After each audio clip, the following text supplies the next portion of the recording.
Starting an RIA and the cost to get set up. That's the topic for today. Well, hello, everyone. Good afternoon. We're here talking today about launching an RIA, getting started. What does it take to get an advisory firm launched and underway? I get a lot of questions about this, and as you know, many of you know now, this office hours segment, I try to field the questions that come into me. And one that I get often, I got another one of these this week, so I figured it would be a good topic this week, is basically this idea. So I want to go out and launch an advisory firm. How do I get funding to launch my firm? Like, how do I get money to go out and launch my advisory firm? So I got a message this week from Clarissa. Clarissa said, I'm reaching out for you about funding information. I'm on a quest to fund my financial planning firm. I've got a unique focus, a company I'm going to serve. I know who I want to reach. So I'm kind of reading through her message here. I think really given the uniqueness of what I want to do and the opportunity for it, it's an incredible opportunity. But as she says, basically, I'm going out there to find funding and I'm getting shut down left and right. I'm not finding anybody who has interest in funding me. So, what's the deal? What does it take to get started in an advisory firm and how do you get funded for it? So I wanted to dive into this topic a little because I realized I think there's a lot of misperceptions out there about both from the advisory firm perspective, like what does it really take? What does it really cost to start an advisory firm? And then from the flip side, if you're a lender, like what would you even be looking for if you were going to loan money to someone to start an advisory firm? So when you actually look at it from the lender's perspective, well, frankly, it gets pretty clear why there often isn't very much in terms of funding and kind of what to do about it. So what does it really cost to get started with an advisory firm? So as I was trying to show you at the top of the show here, so when we look at what it costs to start an advisory firm, I've had several guest posts now on the blog about this. It's frankly a lot less than what most people think. Typical cost that I'll see for someone getting their advisory firm launched is less than $10,000 in the first year. Really, that's probably no more than maybe $5,000 to $7,000 in like true startup costs getting off the ground, and then maybe a couple $1,000s that they rack up through the year for some ongoing costs to maintain the business. So the true startup costs might be getting your compliance work done. You can do that by hand, although we typically recommend you outsource that to someone. That might cost you a few $1,000s. You're going to set up your business entity. That might cost you a few $100s or a little bit of filing fees. You're going to need sort of the core technology infrastructure that gets used to run an advisory firm. So this might include things like you're going to need a CRM, a client relation management software. You're probably going to want some kind of financial planning software. You'll need a computer itself. If you don't have one, you may want an electronic filing system. So some kind of Dropbox or World Docs or whatever tools you want, e-signatures, online software scheduling. So there's sort of this constellation of software that you need, which frankly is not terribly expensive. You're talking about stuff that many people are running for no more than a couple $100s a month with all their software costs wrapped in. That's really about it. Maybe you'll get a website done that might cost you $1,000 or $2,000, but it's really not much. I mean, the truth of advisory firms is that this is a kind of personal labor intensive sort of business. That's really what drives advisory firms. So it's not as though we're like starting a chef shop. I know someone who was recently going out to launch a restaurant where they're going to bake cakes and stuff, and they had to get an oven that costs more than $10,000, like just for the oven unit thing so that they could bake the stuff.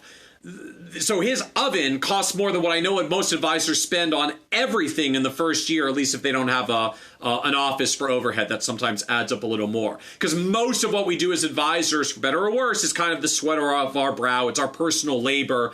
We're not a capital intensive business being financial advisors because we just don't have a lot of machinery and equipment and such. Now, what that means from the flip side is when we look at what makes advisory firm businesses work, or viewed alternatively, like what makes them fail, basically virtually every advisor I know that ultimately doesn't succeed as an advisor for financial reasons, for business startup reasons, it's never the cost of running the business.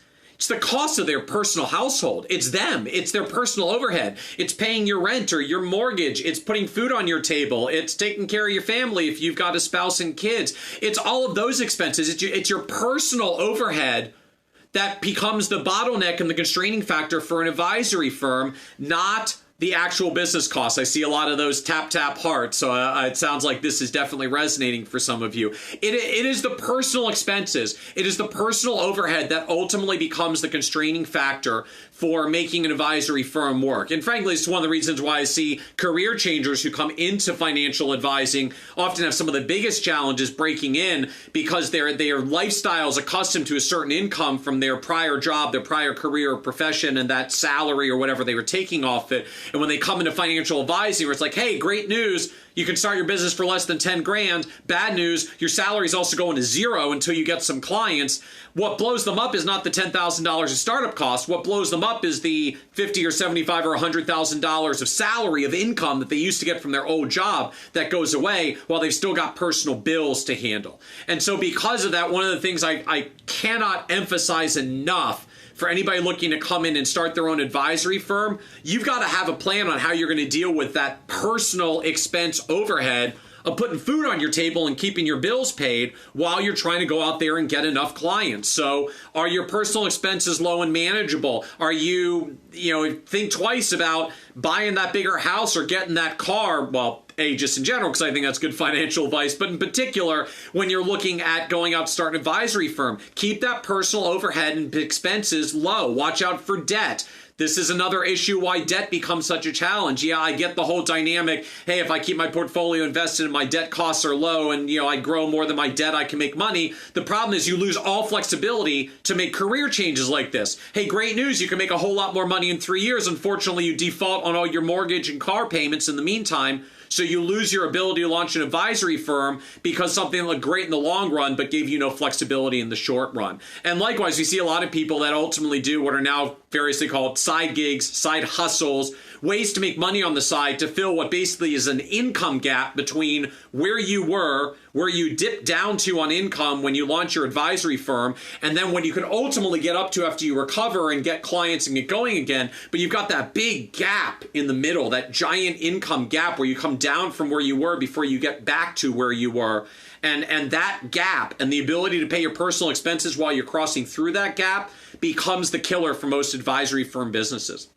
Now, when you look at it that way, so here's the challenge that crops up when you say, well, I want to go out there and get funding. When you go out there and say, I want to get funding, the lender is going to come to you and say, well, funding for what exactly?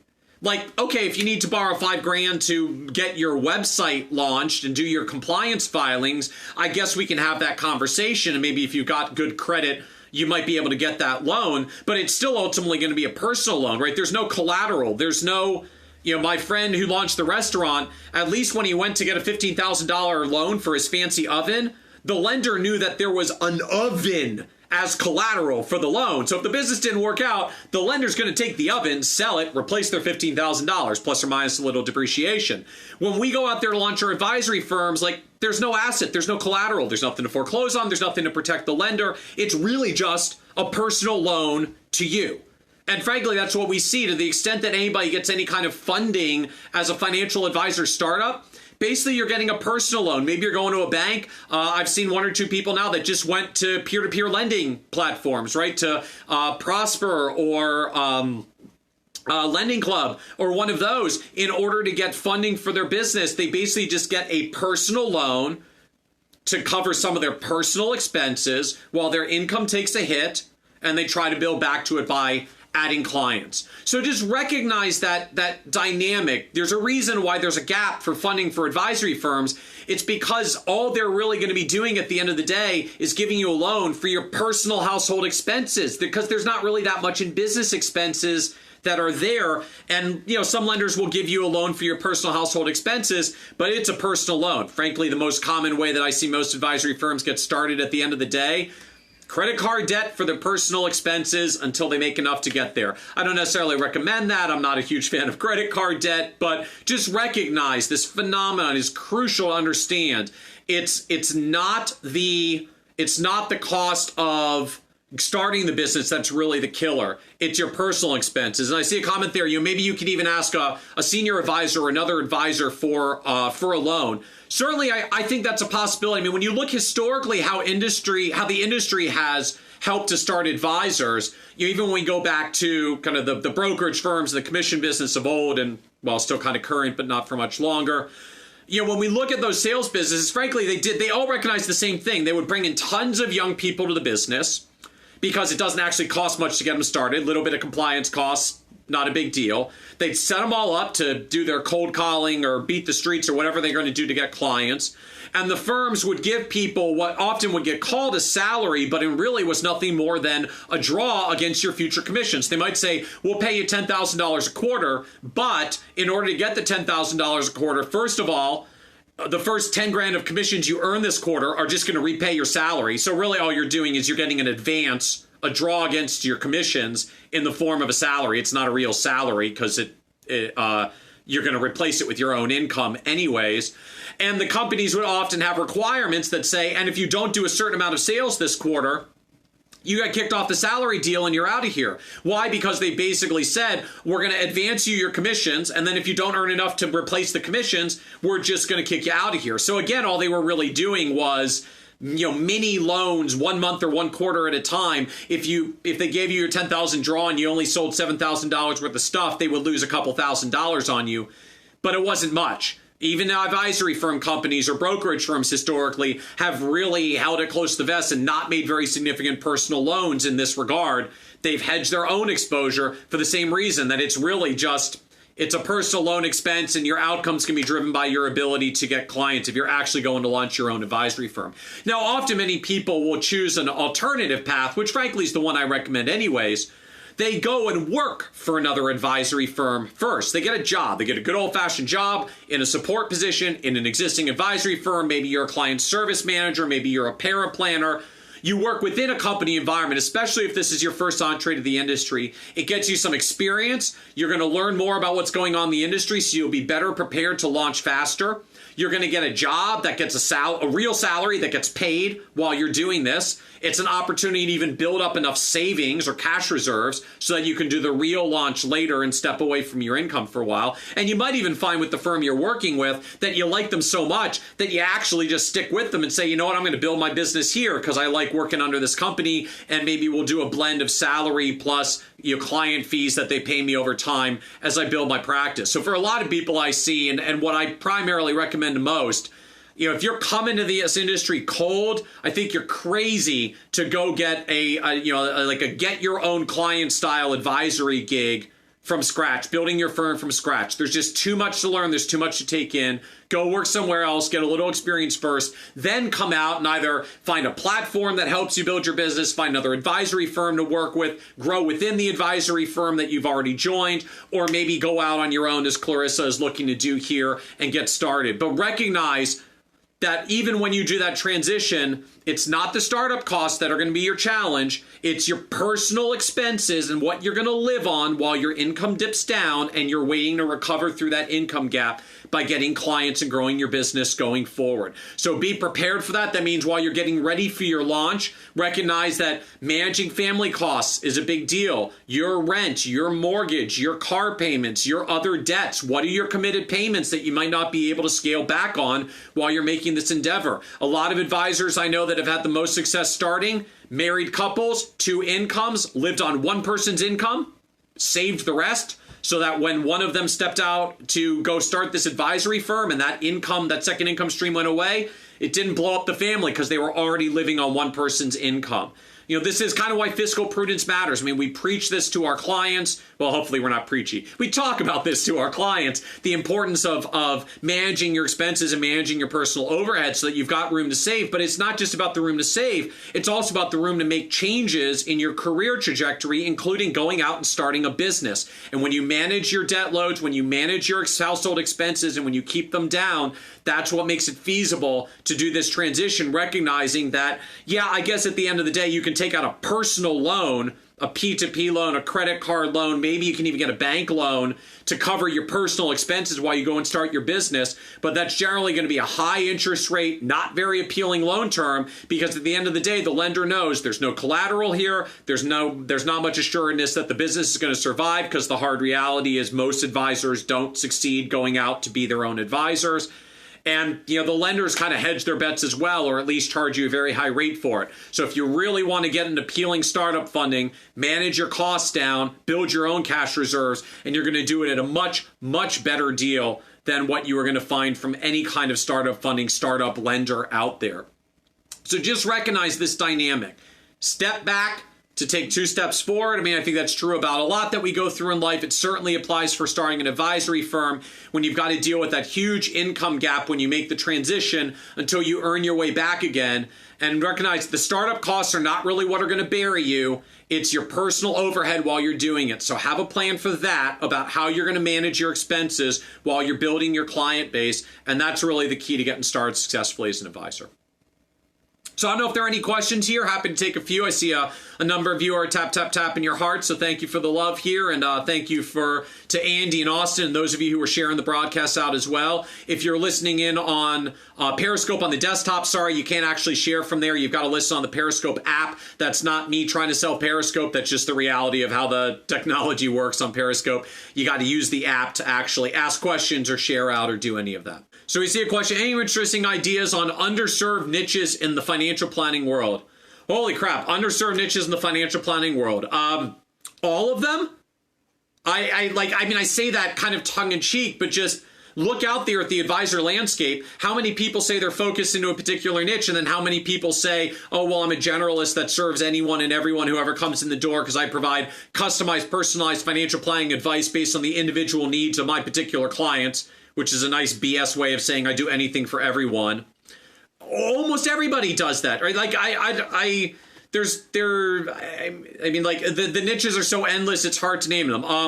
You can go into a profession. You can work with attorneys. You can work with doctors. You can work with architects. You can work with real estate professionals. You can work with software developers. You can work with startup folks. You can work with engineers. You could go company specific. If there's a big company in your area, you could build an entire business. And I know many have done this, just working with employees from a particular industry, a particular company, one large corporation in your area that just has a large base of people where you learn all their employee benefits and their executive comp, and you advise all the executives of the company, and you work with most of the senior management as well. You can even go into detailed niches within that. I've seen people that are starting a business, not even just working with attorneys, but working with partnership track attorneys that are trying to figure out how to do the transition from coming out of law school with a giant pile of debt, getting themselves started financially, climbing the ladder at their law firm, and then trying to make partner. And that kind of 10-year trajectory of a lawyer, which starts with massive debt, then goes towards massive income, then goes towards massive buy-in for a partnership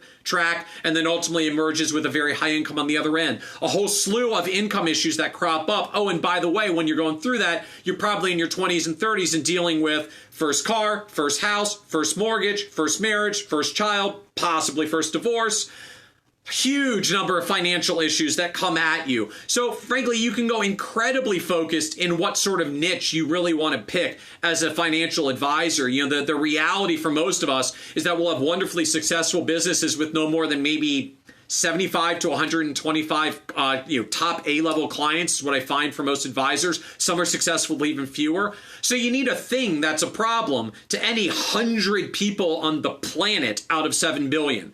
So if I take 7 billion people and divide by 100 possible clients each, you get hundreds of millions of possible niches that could be out there. Well, I guess 7 billion divided by 100, 70 million possible niches. So that's the landscape. 70 million possible niches. You only need one. You're only competing with about 300,000 other financial advisors. So there's going to be 69.7 million niches left over that no one has, even if everybody claims a niche. Like it's the opportunities are that plentiful. And I think completely underappreciated and misunderstood by advisors who feel like they have to keep being generalist, even though specificity is what creates connections with people that ultimately builds a good business.